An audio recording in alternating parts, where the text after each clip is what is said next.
Hello everyone. आज इस video में मैं सिर्फ एक टॉपिक कवर कर रही हूँ, दैट इज़ डेटर से रिलेटिंग क्या क्या ट्रीटमेंट आ सकती हैं आपको। ये फाइनेंशियल स्टेटमेंट या फाइनल अकाउंट का ही एक टॉपिक है जिसको मैं आज कवर कर रही हूँ। बहुत सारी कन्फ्यूज़न होती हैं इसके रिगार्डिंग, ठीक है। सो मैं ट्राई करूँगी कि वो कन्फ्यूज़न्स रिजॉल्व हो जाए।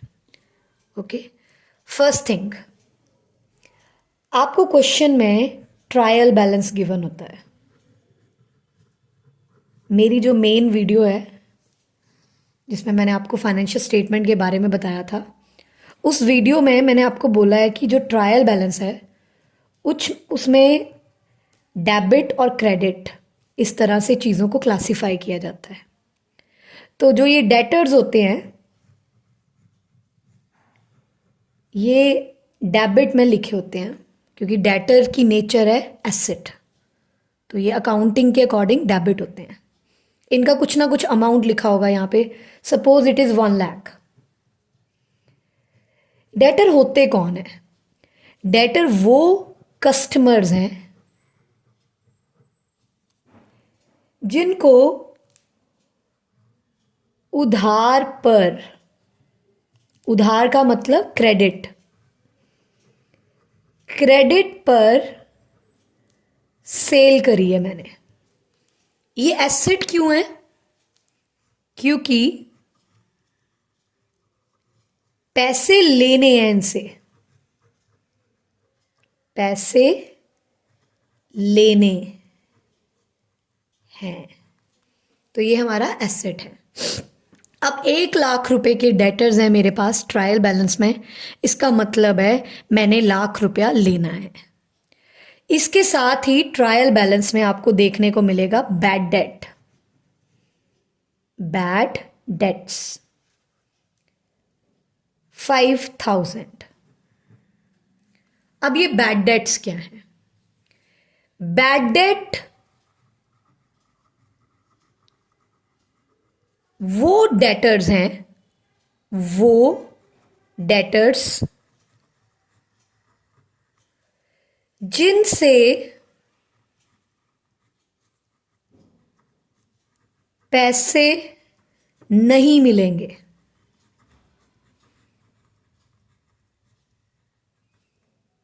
ओके, जिनसे पैसे नहीं मिलेंगे। क्यों?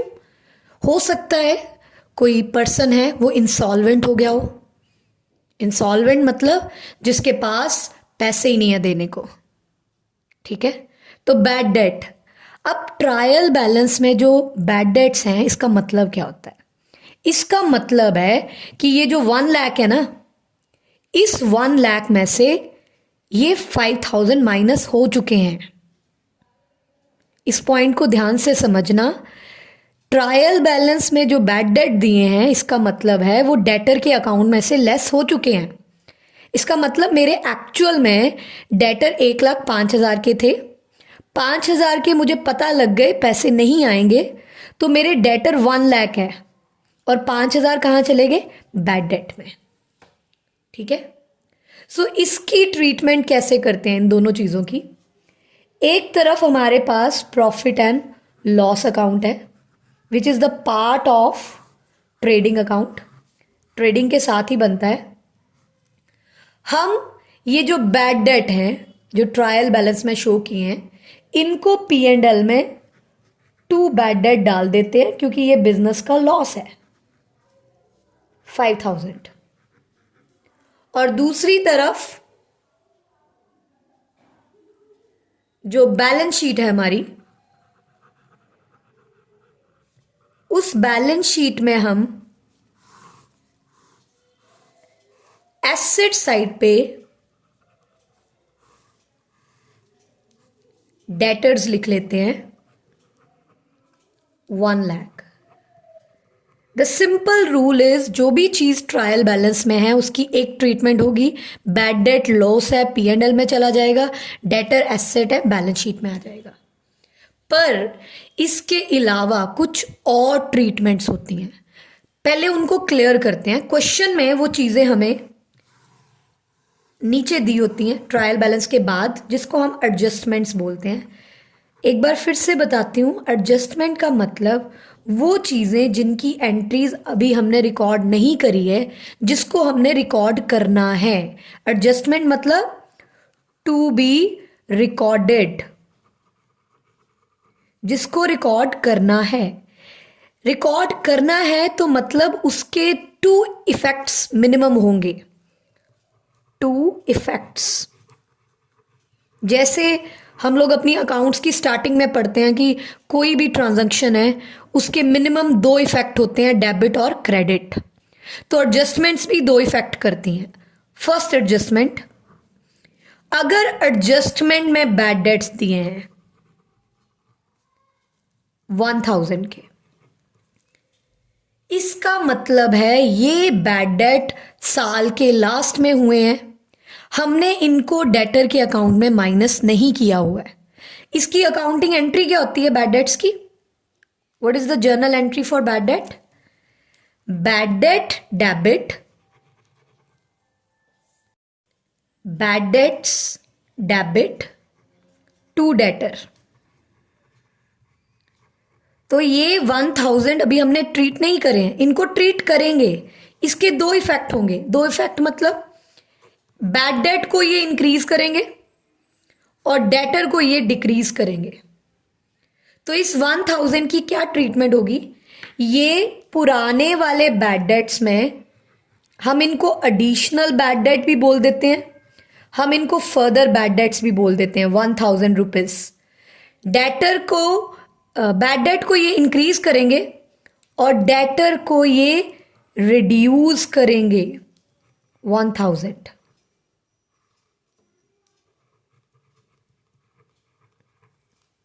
ओके, वो वाले 5000 तो माइनस नहीं करे थे, ये क्यों माइनस किए? वो 5000 ट्रायल बैलेंस में थे, वो डेटर के अकाउंट में ऑलरेडी डिडक्टेड हैं। ये 1000 एडजस्टमेंट में है, ये अभी डेटर में से भी माइनस नहीं हुए थे, बैड डेट में भी इंक्रीज नहीं हुए थे। सो दोनों इफेक्ट शो करेंगे। अंडरस्टैंड? सेकंड, आपको ट्रायल बैलेंस में एक चीज और देखने को मिलेगी। ट्रायल बैलेंस में एक चीज और देखने को मिलेगी, that is provision for doubtful debt. Provision for doubtful debt 500। अब ये प्रोविजन फॉर डाउटफुल डेट क्या है जो ट्रायल बैलेंस में है? देखो, जो हम प्रोविजंस बनाते हैं ना, that is just an estimation. हम अंदाज़ा लगाते हैं कि शायद कुछ लोग और हों जो पैसे ना दें। ये लास्ट ईयर की प्रोविज़न होती है, लास्ट ईयर की प्रोविज़न होती है, जो हमें लगा था पिछले साल की 500 रुपये नहीं आएंगे। हम नेक्स्ट ईयर इसकी क्या ट्रीटमेंट करते हैं? हम इनको लेस कर देते हैं। प्रोविजन फॉर बैड डेट को लेस कर देते हैं। क्यों? क्योंकि इतने बैड डेट हुए ही नहीं। पिछले साल सोचा था 500 होंगे बट हुए नहीं, तो इस साल हमने इनको डिडक्ट कर दिया। सिमिलरली इस साल हमने फिर से अंदाज़ा लगाया होगा प्रोविजन फॉर डाउटफुल डेट का। It is always given in the percentage, for example 10%। इस बार मुझे लग रहा है कि 10% और लोग हो सकते हैं जो पैसे ना दें, डाउटफुल। अब ये प्रोविज़न 10% किस पे लगेगी और इसकी ट्रीटमेंट कैसे होगी? फर्स्ट ऑफ ऑल ये लगेगी 10% 99,000 पे। 1 लाख में से 1000 वालों का तो श्योर है पैसा नहीं आएगा, तो डाउटफुल कितने हैं? 99,000 वाले डाउटफुल है। 10% किसका करेंगे? 99,000 का, दैट इज इक्वल्स टू 9900। ये इस साल का अंदाजा है कि मुझे लगता है कि 9900 रुपये नहीं आएंगे। इस प्रोविजन को बोलते हैं क्लोजिंग प्रोविजन। इसकी क्या एडजस्टमेंट होगी? डेटर में से हम इसको भी माइनस करेंगे, प्रोविजन फॉर डाउटफुल डेट 9900, और P&L में इसको भी प्लस करेंगे, प्रोविजन फॉर डाउटफुल डेट। ये ओपनिंग थी जो माइनस की, ये क्लोजिंग है इस साल की जो हमने प्लस करी। इस तरह से इसकी ट्रीटमेंट्स हम शो करेंगे। थर्ड एडजस्टमेंट और हो सकती है, provision for discount on debtors, that is 5%। ये प्रोविजन क्या है, किस पे लगेगी? ये प्रोविजन है जब हमारे डेटर्स जल्दी पेमेंट्स कर देते हैं क्रेडिट पीरियड से पहले, तो हम उनको डिस्काउंट देते हैं। डिस्काउंट भी बिजनेस का लॉस है। हम प्रोविजंस हमेशा लॉसेस के लिए बनाते हैं, तो हमने provision for discount on debtor भी क्रिएट करनी है 5%। ये किस अमाउंट पे लगेगी? 99,000 में से मुझे लगता है 9900 वाले नहीं पैसे देंगे, तो अब पैसे देने वाले कितने बचे हैं? 89100। Provision for discount on debtor इस अमाउंट पे लगेगी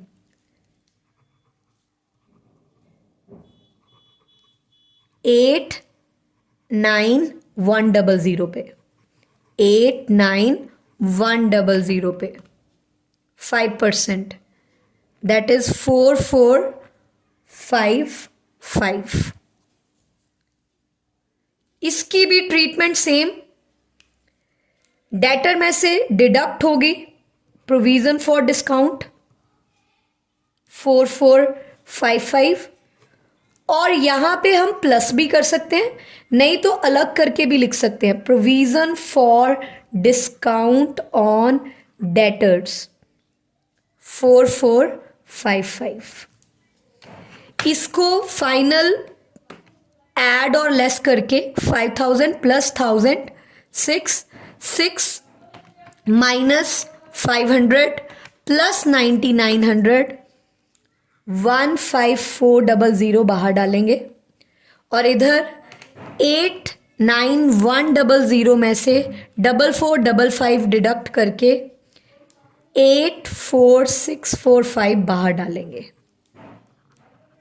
एक बार क्विकली दोबारा से सुन लो, कोई भी चीज़ जो ट्रायल बैलेंस में दी होती है उसकी वन ट्रीटमेंट होती है। डेटर ट्रायल बैलेंस में दिए हैं, बैलेंस शीट में जाएंगे। बैड डेट ट्रायल बैलेंस में दिए हैं, P&L में जाएंगे। इसके अलावा जो एडजस्टमेंट में चीज़ें दी होती हैं उसके दोनों इफेक्ट्स करने होते हैं। बैड डेट 1000, वो बैड डेट को इंक्रीज करेंगे, डेटर्स को डिक्रीज करेंगे। फर्दर जो प्रोविजन है, जो ट्रायल बैलेंस में प्रोविजन दी होती है वो लास्ट ईयर की प्रोविजन होती है, इसको क्रेडिट में लिखा होता है। क्रेडिट का मतलब है it's not income, it's decrease in the expense.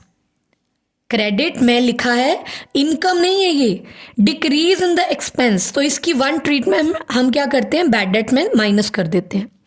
पर जो एडजस्टमेंट में प्रोविजन है, इस बार की प्रोविजन, वो हम अपने बैलेंस डेटर्स पे जो डाउटफुल हैं उन पे लगाते हैं। उसकी डबल ट्रीटमेंट डेटर को डिक्रीज करती है और बैड डेट को इंक्रीज करती है। फर्दर अगर क्वेश्चन में प्रोविजन फॉर डिस्काउंट दिया है, वो कैलकुलेट होगी प्रोविजन फॉर डाउटफुल के बाद जो अमाउंट आया है 89100 उसके ऊपर। इसकी ट्रीटमेंट भी सेम है, डेटर को ये रिड्यूस करेगी, और P&L में इसको हम सेपरेटली भी शो कर सकते हैं, to provision for discount. Thank you.